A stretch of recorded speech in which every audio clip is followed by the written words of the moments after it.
Hola Spanish pros, ¿qué tal? If you need to improve your listening skills, then I have an amazing video for you. Hola amigos, my name is Julio Foppoli and I want you to speak Spanish like a pro.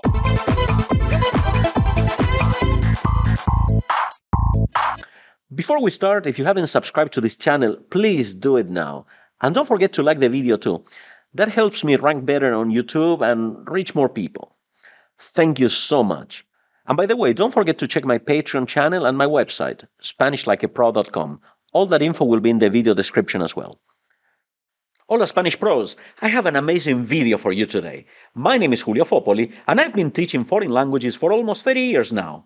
Most of my work is geared towards listening comprehension, one of the hardest yet most essential skills to develop. In any conversation, even if we don't know how to express that idea, we can always find ways around it or even point, and we may be able to get the message across. However, if someone talks to us and we don't understand, after we ask the person to repeat what they said once or twice, we start to feel embarrassed, powerless. Sometimes we even smile and nod our head without having a clue what's going on. How do I know this? I have the same problem while learning English as a second language, and I know firsthand how stupid one feels when we just can't understand, can't get what the person is telling us. Over the years, I learned that with a little bit of hard work and the right strategies, anyone can improve their listening skills fast. If you're struggling to get what native Spanish speakers say when they talk fast, you are probably committing one of the 7 deadly sins of listening comprehension. Any of these deadly sins is enough to ruin your chances of understanding fast speech. Watch till the end to make sure we exorcise your demons, and in no time you will be able to speak and understand Spanish like a pro. Número 7.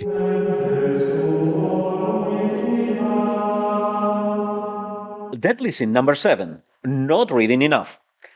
Vocabulary is a key element in listening comprehension. There's a very direct connection between the words you know and the words you can understand in a conversation. Acquiring lots and lots of vocabulary is essential to understand native Spanish speakers. The fastest way to acquire new vocabulary is by reading a lot. It's important to find materials that you like and read as much as you can. The more you read, the faster your vocabulary will grow. You can never have enough vocabulary, and to be a really good listener, you need to know as much vocabulary as possible. So read a lot. Número 6. Deadly sin number 6, trying to understand every word. A common sin among learners is to try to understand every word being said. They get so hung up trying to figure out what the previous word meant that they stop paying attention to what the speaker is saying next. This is a comprehension killer. Oral language is usually repetitive. We tend to say the same thing many times over and over again, sometimes in different ways. However, if we are still trying to decode a word said earlier, we will miss the train of thought, we'll miss this golden opportunity to understand the idea in context. The good news is that you do not need to understand every single word to understand the idea perfectly. So don't look back to what was said, look forward. Número 5. Deadly sin number 5, not using materials for your current level. Let me get this straight. Always push yourself beyond your current level. If it's not challenging enough, you won't be making any progress, or it will be way too slow. But don't go overboard. In sports, they say, no pain, no gain. A little bit of pain is good, but you don't want that to become an injury. On the other end of the spectrum, if the material is a walk in the park and you can understand everything perfectly, it won't be so productive. Remember Goldilocks and the porridge. Neither too hot nor too cold, just right. When it comes to listening comprehension, neither too hard nor too easy. Just painful enough that it can force you to grow without causing an injury. Número 4.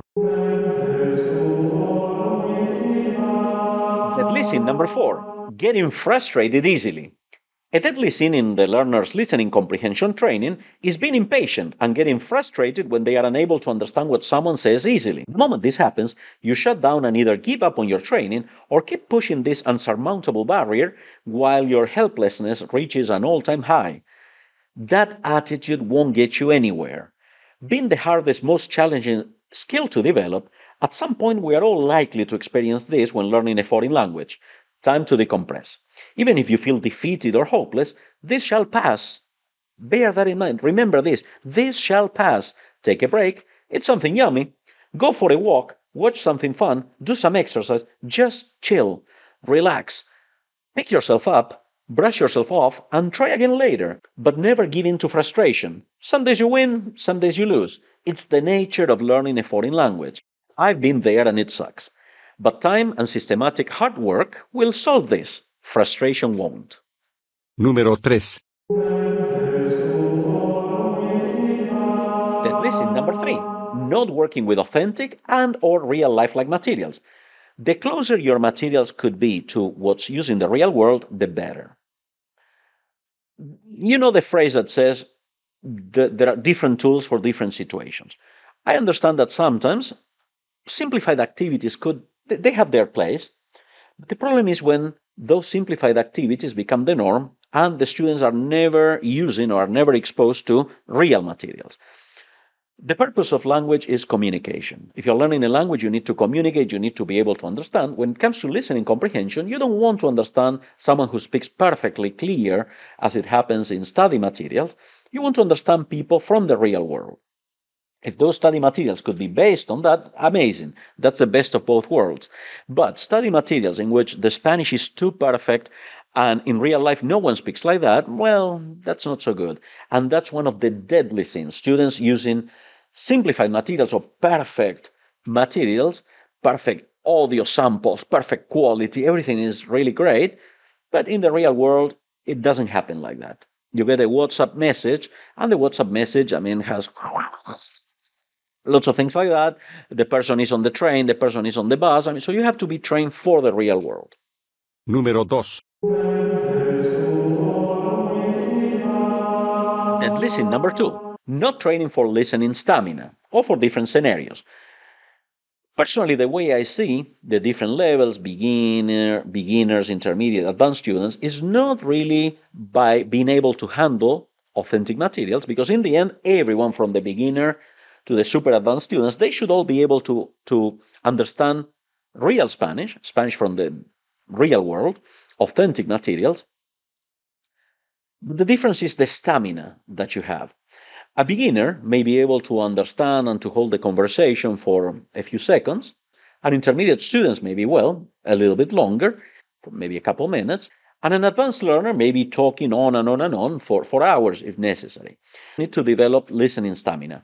The more you progress, the more advanced you become, well, the more you will be able to hold or to understand your concentration and to keep interacting without a problem. This takes time, but it's important to get ready for that by listening and working with different materials.